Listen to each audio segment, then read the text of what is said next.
Сәлеметсіңдер ме, балалар? Бүгінгі сабағымыздың тақырыбы мектептегі тәртіп ережелерін құрастырамын. Сұраулы сөйлем. Оқу мақсаттары: күнделікті өмірде кездесетін жағдаяттарға байланысты сөйлеу мәдениетін сақтап, диалогке қатысу. Сөйлемдегі бір-бірімен байланысып тұрған сөздерді табу. Балалар, назарларыңды мына мәтінге аударыңдар. Мәтіннің басын және соңғы бөлігін оқыңдар. Аян сабақта отырып, қайта-қайта терезеге қарай берді. Сабақ аяқталды. Аян далаға жүгіріп шығып, бар даусымен «Мені шақырған кім?» деп айқайлады. Оған күн күлімдеді. Оған кішкене құс әндетіп сайрады. Оған қызыл шие сабағын иіп, жемісін ұсынды. Енді балалар, осы мәтін бойынша мына сұрақтарға жауап беруге дайындалыңдар. Мәтін неше бөліктен тұрады? Қарамен жазылған сөйлемді тиісті дауыс ырғағымен оқып көріңдер. Ол қандай сөйлем екенін аңғарыңдар.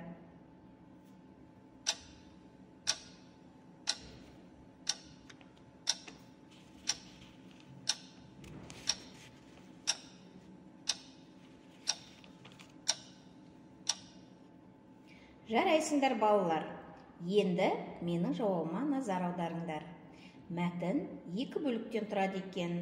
Алғашқы бөлігі мәтіннің басы болады, соңғы бөлігі мәтіннің соңы болады.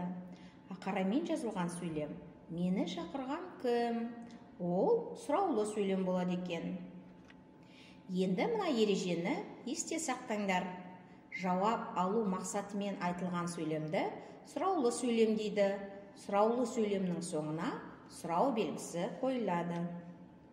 Балалар, қазір мына төмендегі сұрақтар бойынша парталастарымен диалог құрап көріңдер. Нешінші сыныпта оқисың?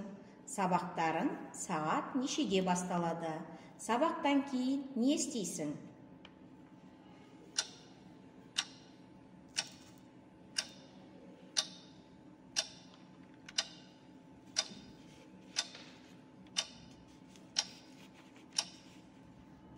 Менің жауабыма назар аударыңдар. Сен нешінші сыныпта оқисың? Мен екінші сыныпта оқимын. Сабақтарың сағат нешеде басталады? Сабағымыз таңғы сағат 9:00-де басталады. Сабақтан кейін не істейсің? Сабақтан кейін би үйірмесіне барамын. Ал енді балалар, біз қазір мектептегі тәртіп ережелерін құрастырып көрейік. Әркім өз ойын қосып отырсын. Үзіліс кезінде жүгіруге болмайды. Сыныпта айқайлауға болмайды. Асханада кезекке тұру керек. Әрдайым әдеп сақтайық.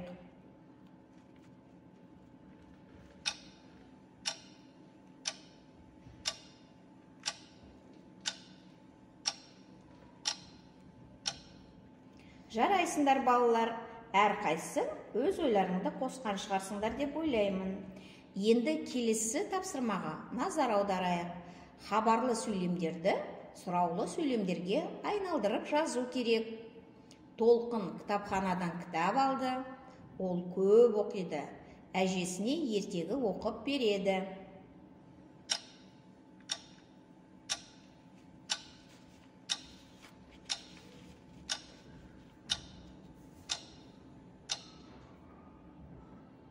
Менің жауабыма назар салыңдар.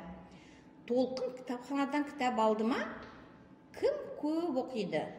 Ертегіні кімге оқып береді? Балалар, сөйтіп бүгінгі сабақта нені үйрендік?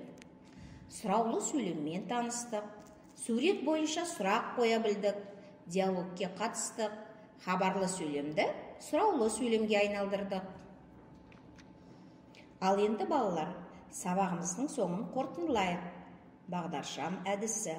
Бүгінгі алған білімдерің бойынша бір түсті таңдаңдар. Барлықтарың жасыл түсті таңдаған шығарсыңдар деп ойлаймын. Себебі жасыл түс барлығы түсінікті деген сөз. Бүгінгі сабағымыз аяқталды. Назарларыңа рахмет.